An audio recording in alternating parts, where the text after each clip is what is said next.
이렇게 박스권을 돌파하는 것 같아서 샀는데 내가 산 이후부터 쭉 하락해서 결국은 내가 산 곳이 최고점이고 그런 식으로 상투 잡았던 경험 다들 있으시죠? 매매를 하다 보면 아 이거 당했네 싶은 순간이 꽤 자주 있습니다. 이거는요 세력이 박스권 돌파를 실패한 게 아니고요. 세력이 개미를 낚으려고 만든 가짜 돌파, 즉 페이크일 가능성이 매우 높습니다. 분명히 박스권을 이런 식으로 돌파했다고 생각을 했는데 돌파가 아닌 페이크라는 거죠. 이런 가짜 돌파를 알아채는 방법에 대해서 말씀드려 볼게요. 오늘 내용을 이해하시면 앞으로 이런 식으로 상투 잡는 일은 한 50% 이상 줄어드실 겁니다. 일단 페이크라는 소리잖아요. 결국 일반적인 정상적인 상황과 매우 비슷해요. 우리가 주의해야 될 게 뭐냐면요. 페이크든 정상적인 돌파든 가짜 돌파든 진짜 돌파든 일단 박스권을 돌파를 하기는 합니다. 캔들이. 그리고 종가상으로도 지지하는 것처럼 보입니다. 그래야 개미들이 속죠. 그래야 속는데 여기서 주의해야 될 게 있어요.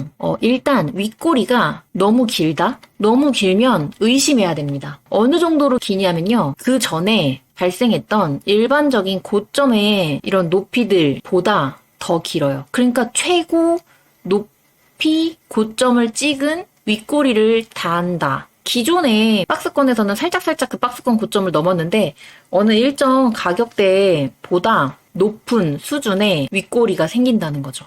그리고 거래량이 터집니다. 뭐 여기서 최고 거래량이 터지면 만약에 이게 최고 거래량이 터지면 진짜 위험 신호라고 봐야 되는 거고요. 근데 최고 거래량이 아니어도 어쨌든 거래량이 터진다는 것 자체가 최고점을 찍었잖아요. 최고점에서 거래량을 터졌다는 것 자체가 최고점에서 세력이 물량을 팔았을 확률을 얘기하는 거예요. 세력이 박스권을 돌파한 척 하면서, 돌파한 건 맞죠? 돌파를 하면서 최고점에서 던졌다는 신호로 해석해 볼 수 있다는 얘기입니다. 그러니까 우리는 무조건 경계해야 되는 거예요. 이런 식으로 고점에서 최고점을 찍은 윗꼬리가 나오고 거래량이 거기서 이렇게 터진다면 경계를 해야 할 신호라고 생각을 하시면 됩니다. 일단 차트를 볼게요. 얘를 보시면요.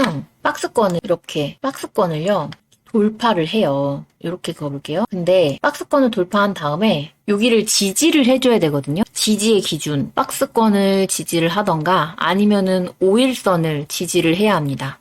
근데 밑으로 빠져버렸죠. 그러면 접근하면은 안 되는 거예요. 결국 윗꼬리는 최고 고점을 찍은 윗꼬리는 경계, 그 다음에 박스권이나 5일선 지지 여부를 확인해야 합니다. 지지하지 못하면 이게 최고점이 돼서 흘러내릴 수 있는 확률이 굉장히 높아지는 거예요. 비슷한 차트를 한번 볼게요. 필승이 이렇게 생겼죠? 사면에 이런 자리 보세요. 얘도요. 자, 앞쪽에 매물대였던 곳을 다 돌파하는 그런 캔들처럼 보이잖아요. 이 매물을 다 소화하는 윗꼬리인가? 이렇게 보이기도 하잖아요. 그 이후로 물론 이런 식으로 반등도 나옵니다. 5일선에서도 반등 나오고 했지만 결국 고점 점점 낮아지고 이렇게 쭉 하락을 하는 거예요. 올라가는 듯 싶다가 저항 맞고 빠지고 올라가는 듯 싶다가 저항 맞고 빠지고 이런 식으로요. 박스권을 돌파하는 캔들은 나왔어요. 그런데 최고점에서 윗꼬리가 발생을 했고요. 거래량이 터졌습니다. 일단 경계 신호. 5일선을 지지하는 듯해 보였기 때문에 여기서는 일단은 매수 가능. 그래서 짧게 뭐 수익은 낼 수 있어요. 하지만 여기서 여기 박스권을 돌파했으니까 아 이제 대세 상승으로 가겠구나 하는 그런 기대는 일단은 접어두자는 거예요. 뒤쪽에서 왜 그런 기대를 접어둬야 되는지도 말씀을 드릴게요. 일단 이런 최고점을 찍은 윗꼬리, 그때 거래량이 터지면 일단 조심하자. 박스권 지키는지 먼저 보고 그 다음에 최소한 5일선 지키는지 보자. 5일선 이탈하면 얄짤없이 나와야 됩니다. 자, 에이징 랜드입니다. 에이징 랜드 이렇게 여기 박스권으로 볼 수가 있죠. 이런 식으로.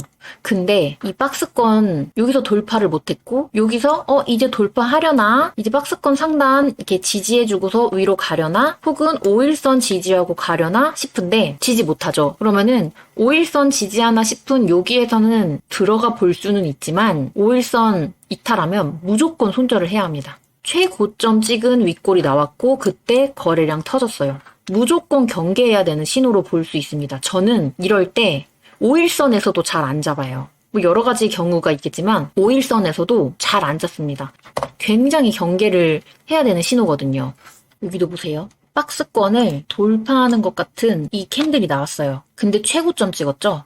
거래 터졌죠? 다음날 박스권 상단 지지하는 것처럼 보였어요. 5일선도 지지하는 것처럼 보였죠? 근데 5일선에서도 제가 안 사는 이유가 이런 거예요. 이렇게 흐를 수가 있어요. 최고점을 찍은 윗꼬리 캔들, 거래 터진 윗꼬리 캔들은 이렇게 위험합니다. 그 전에는 어땠는지 봐요. 여기도 나름 박스권이에요. 그죠? 이렇게 그어봅시다. 이렇게. 다 지우고 여기도 나름 박스권이에요. 여기 최고 거래량이 터진 이 캔들 종가 얘가 지지했어요. 그쵸?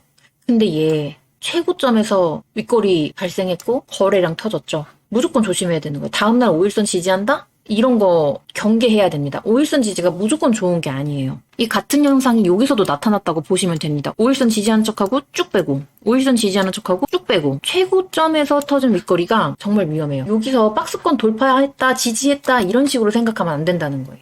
그래서 5일선 지지를 꼭 봐야 되는데 이게요. 진짜 정말 헷갈리게 많이 해요. 5일선을 지지하는 척을 진짜 잘하거든요. 여기도 보세요. 박스권이죠. 여기서 박스권을 이때 보시면 얼마나 잘 돌파를 했습니까? 근데 윗꼬리 경계를 해야 되는 상황인 거예요. 최고점 윗꼬리 거래량 터진. 이 박스권을 돌파했다고 중요한 게 아니에요. 다음날 심지어 이렇게 지지하는 느낌도 들어요. 그래도 조심해야 돼요. 세 번째 날도 박스권 상단을 지지했어요. 그렇죠? 물론 매수는 해볼 수 있어요. 대신 박스권 상단을 기준으로 매수를 했으면 박스권 상단이 손절선이 되어야 하고 5일선, 여기서는 5일선과 박스권 상단이 만나는 자리죠. 이렇게 박스권 상단과 5일선이 만나는 자리를 기준으로 매수를 했다면 여기를 이탈했다면 무조건 손절을 하는 거예요. 다음날에 수익으로 나올 자리는 있었네요. 여기 수익으로 나올 자리는 있었어요. 근데 5일선 깼죠. 그러면 여기서부터 저라면 쳐다보지 않습니다.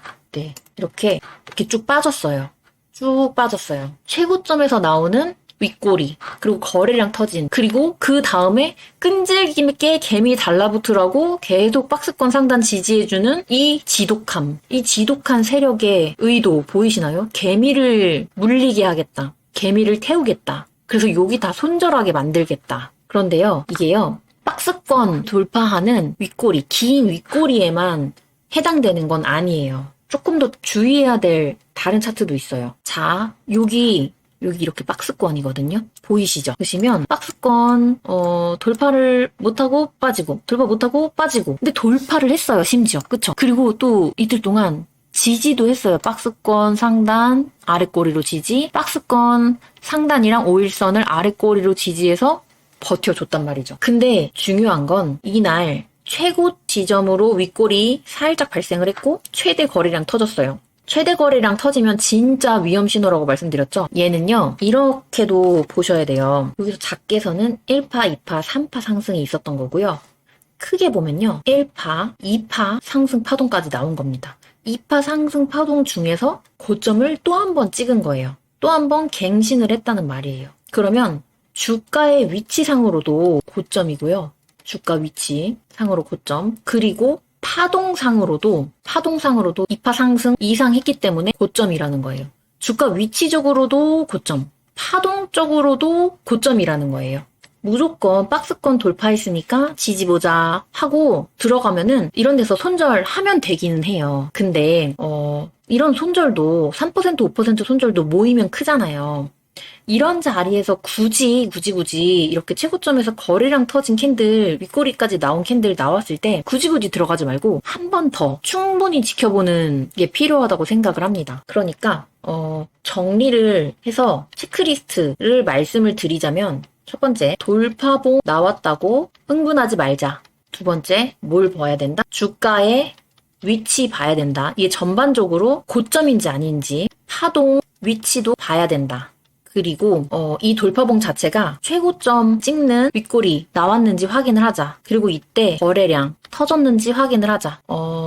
돌파봉이 나왔지만 최고점을 찍은 윗꼬리와 거래량이 터졌다? 그럼 일단 무조건 경계를 해야 되고요. 그때 주가의 위치랑 파동의 위치를 보면서 뭐 손절 잡고 들어가 보지 뭐 이런 거조차도 안 해도 되는 그런 판단을 하자고요. 주가의 위치가 높고 파동 위치가 높으면 손절 잡고 들어가 보지 뭐 이것도 그냥 하지 말자는 거예요. 손절할 일을 아예 만들지를 말자는 거예요. 그리고 제가 아까 그 말씀을 드렸죠. 그러면 이 위치, 박스권을 돌파한 이 위치에서 대세 상승을 기대하지 말아라. 이렇게 말씀을 드렸어요. 네, 살짝의 상승은 할 수 있지만 그 살짝의 상승이 이미 이 상승이라고 생각을 하셔야 돼요. 대세 상승이 나오려면요. 대세 상승이 이런 자리에서 나오기에는요. 이격이 너무 커요. 이평선 수렴이 하나도 안 되어 있다는 얘기예요. 얘가 만약에 대세 상승을 이 박스권을 돌파해서 좀 더 크게 가는 상승을 하려면 어떻게 해야 되냐면요. 얘가요, 하락을 했다가 다시 올라와서 이 박스권의 고점을 다시 돌파해야 됩니다. 그 과정에서 이평선들이 수렴을 해서 최소한 중기 이평선까지 수렴을 해서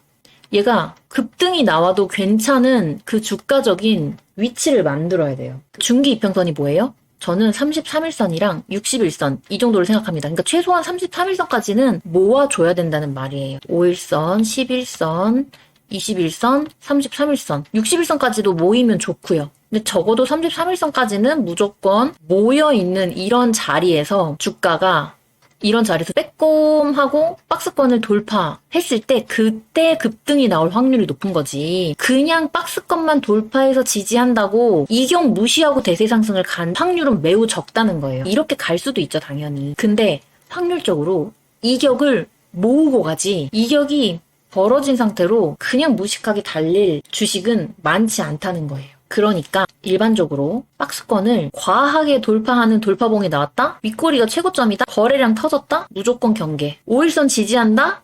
그래도 한 번 더 돌다리를 두들겨 보자를 말씀드리고 싶은 거예요. 그리고 만약에 너무너무 매수하고 싶다. 정 매수하고 싶으면 매수했다가 5일선에서는 꼭 손절하자. 이걸 말씀드리고 싶습니다. 기준이 명확한 매매를 알려드리는 것이 제 채널의 목표예요. 주식은 저점에 사서 고점에 매도를 해야 됩니다. 그러기 위해서는 저점과 고점을 알아보는 눈이 있어야 되고요. 저점을 판단하는 쉬운 기준, 고점을 판단하는 쉬운 기준이 있으면 매매를 하기에 편리하겠죠.